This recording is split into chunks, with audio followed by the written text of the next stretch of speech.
خاتون جنت کی کنیز ہونے کا دعویٰ کرنے والیاں باریک اور پتلے لباس پہن کر کوئی ساڑی پہن رہی ہے, کوئی گھگرا اور شرارہ پہن رہی ہے. یہ اسلامی لباس نہیں ہے. اسلامی لباس تو وہ ہے جو پورے جسم کو ڈھک لے, اور لباس کہتے ہی اسے ہیں جو چھپا لیتا ہے, جو چھپا نہ سکے, جو ننگا کر دے, وہ لباس نہیں ہے. اس لیے لباس پہنو. لباس اسے کہتے ہیں جو جسم کو چھپاتا ہے, جو وجود کو چھپاتا ہے, جو جسم کی ساخت کو چھپاتا ہے. میرے آقا مصطفیٰ کریم رؤوف الرحیم صلی اللہ تعالی علیہ وسلم نے ارشاد فرمایا, جو عورتیں باریک اور پتلے لباس پہنتی ہیں ایسی عورتیں جنت کی خوشبو سے بھی محروم کر دی جائے گی. جن عورتوں کے سروں پر پتلے پتلے دوپٹے ہیں ایسی عورتیں جنت کی خوشبو سے محروم کر دی جائے گی. خواتین اسلام ذرا غور تو فرمائے.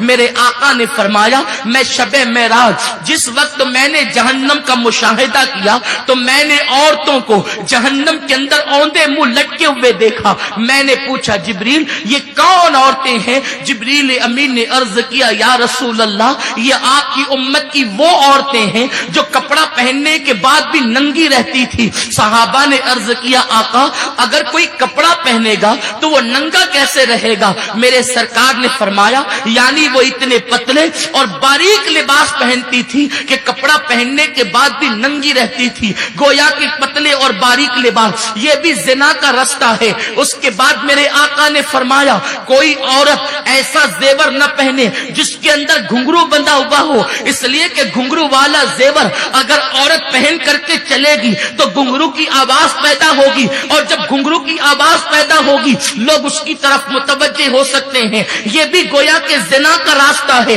پھر میرے آقا نے فرمایا عورت اپنے جسم پر خوشبو لگا کر باہر نہ نکلے, اس لیے کہ جب عورت خوشبو لگا کر باہر نکلے گی تو لوگوں کی ناک میں اس کی خوشبو آئے گی تو لوگ اس کی طرف متوجہ ہوں گے.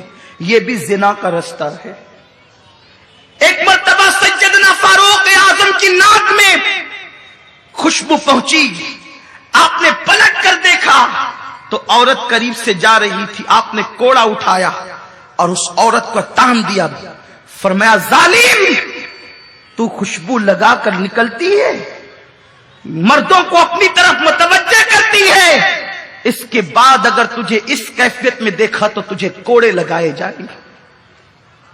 عورت خوشبو لگا کر باہر نہیں نکل سکتی, اور اگر خوشبو لگانا ہی ہے تو ایسی خوشبو جس کا کلر گہرا ہو اور خوشبو ہلکی ہو کہ قریب سے گزرنے والے کو بھی اس کی اطلاع نہ ہو, ایسی خوشبو لگائے. لیکن ایسی خوشبو لگا کر بھی گھر کے باہر نکلنے کی اجازت نہیں, وہ صرف شوہر کے لیے اجازت ہے. میرے پیارے آقا صلی اللہ علیہ وسلم کی کنیزوں, تو یہ بھی زنا کا رستہ ہے, یہ بھی زنا کی راہ ہے. عورت خوشبو لگا کر گھر سے باہر نکلے. میرے سرکار مصطفیٰ کریم رؤوف الرحیم صلی اللہ تعالی علیہ وسلم فرماتے ہیں میں نے جہنم میں کچھ عورتوں کو اور مردوں کو اس حالت میں دیکھا کہ ان کی چمڑیوں کو آگ کی کینچی سے کاٹا جا رہا ہے. میں نے پوچھا جبریل یہ کون لوگ ہیں؟ تو عرض کیا جبریل امین نے یا رسول اللہ صلی اللہ تعالی علیہ وسلم یہ آپ کی امت کی وہ عورتیں اور لڑکیاں ہیں جو اس لیے بن سنور کر گھر سے نکلتی تھی کہ لوگ ان کو دیکھیں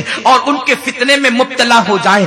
آج کل کی بچیوں کا رہن سہن دیکھیں. کل تک تو عورتیں بہرحال پھر بھی باریک اور پتلے لباس پہنتی تھی لیکن نیچے تک پہنتی تھی, وہ بھی قابل مذمت تھا, اس کی بھی تعریف نہیں تھی, وہ بھی عذاب کی طرف لے جانے والا تھا. لیکن آج کیسا دور آ گیا, فاطمہ کی کنیز کہلانے والی بچیاں جینس پہن رہی ہے, ٹی شرٹ پہن رہی ہے, شارٹ شرٹ پہن رہی ہے. نہ باپ کو فکر ہے نہ ماں کو فکر ہے, اور بچیوں کو اسی طریقے سے آزاد چھوڑ دیا جاتا ہے. ان مولویوں کو کیا سمجھتا ہے, یہ تو 1450 سال پرانی باتیں کرتے ہیں. لیکن جب بچی اپنا سب کچھ لٹا کر کے گھر آتی ہے تب باپ 4 آنسوؤں سے روتا ہے. جب سب کچھ لٹ جاتا ہے تب باپ کی آنکھوں میں آنسو آتے ہیں. او باپ تجھے میرے رسول نے فرمایا جس کی بیٹی اڑیاں گھومے, جس کی بیٹی بے